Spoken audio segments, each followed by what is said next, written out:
పార్టీలో క్రియాశీలకంగా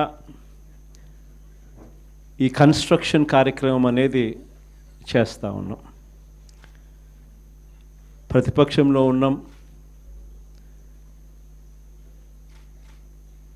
ప్రతిపక్షంలో ఉంటూ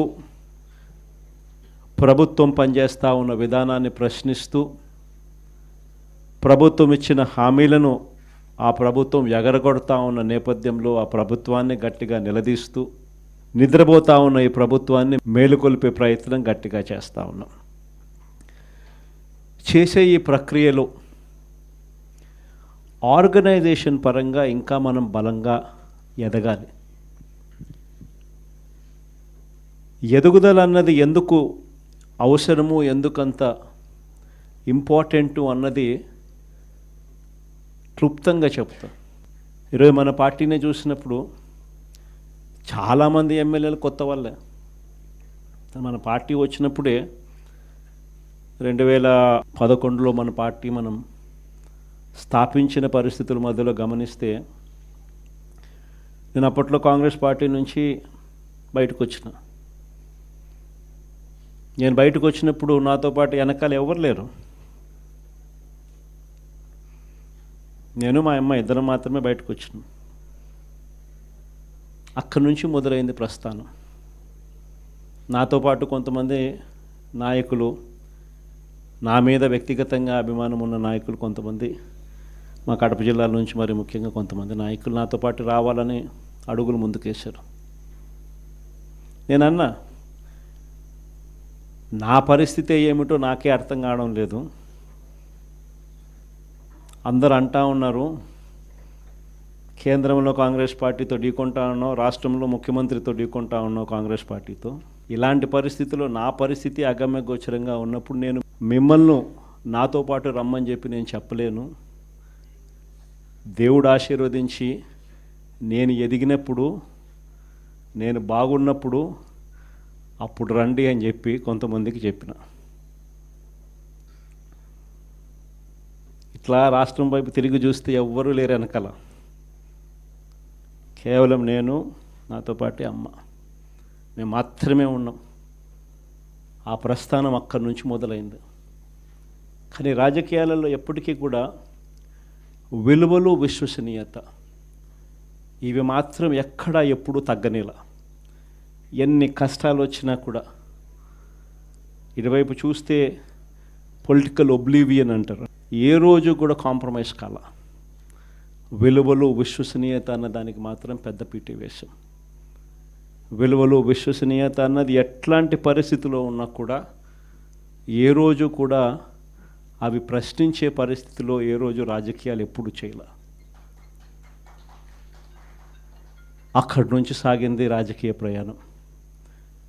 ఆ తర్వాత నాతో పాటు 18 మంది ఎమ్మెల్యేలు కాంగ్రెస్ పార్టీ వీడి నాతో పాటు రావాలన్నారు. అందరినీ పదవులు రాజీనామా చేయమన్నా. రాజమోహన్ రెడ్డి ఎంపీ నాతో పాటే వస్తానన్నాడు. అన్న రాజీనామా చేయన్న. రాజీనామా చేశాడు, వచ్చినాడు. బై ఎలక్షన్ జరిగింది. నా ఎలక్షన్ బై ఎలక్షన్, అమ్మ election by election, Rajamohan Reddy election by election. నా ఎలక్షన్లో 5,40,000 మెజారిటీ. ఆ 14th లోక్సభలో హయ్యెస్ట్ మెజారిటీ వచ్చింది మీ అన్నకే, జగన్కే. ఆ రోజు మనం ప్రమాణ స్వీకారం చేసేటప్పుడు పార్లమెంట్లో ప్రతి తల్లా కూడా మన వైపే తిరిగి చూస్తుంది. Highest majority in the 14th Lok Sabha.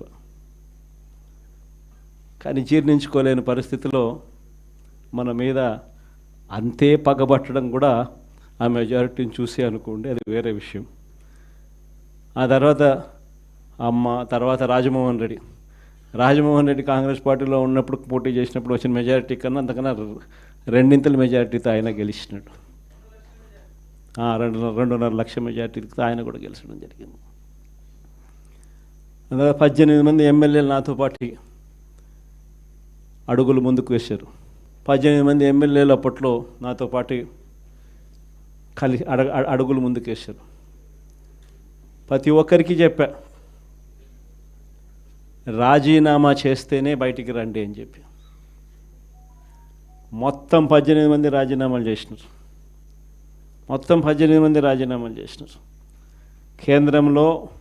కేంద్రంతో వ్యతిరేకంగా పోరాటం, రాష్ట్ర ప్రభుత్వానికి వ్యతిరేకంగా పోరాటం. 18 మంది రాజీనామా చేసి విలువలు విశ్వసనీయతతో కూడిన రాజకీయాలు చేయడానికి అడుగులు ముందుకేశారు. ఎక్కడ కూడా విలువలు విశ్వసనీయత అన్నది ఎక్కడ కూడా తగ్గల. అప్పట్లో పవర్ ఛార్జెస్, కరెంటు ఛార్జీలు విపరీతంగా చంద్రబాబు నాయుడు గారు పెంచిన నేపథ్యంలో చంద్రబాబు నాయుడు ప్రభుత్వం మీద అవిశ్వాస తీర్మానం ప్రవేశపెడితే ఆశ్చర్యం ఏమిటో తెలుసా? తెలుగుదేశం పార్టీ అప్పట్లో కిరణ్ కుమార్ రెడ్డి ప్రభుత్వానికి సపోర్ట్ చేసింది. 294 స్థానాలకు 148 ఎమ్మెల్యేల స్థానాలు హాఫ్వే మార్క్ అయితే, అప్పట్లో చంద్రబాబు నాయుడు సపోర్ట్ చేయడం వల్ల కాంగ్రెస్ పార్టీ బయటపడింది.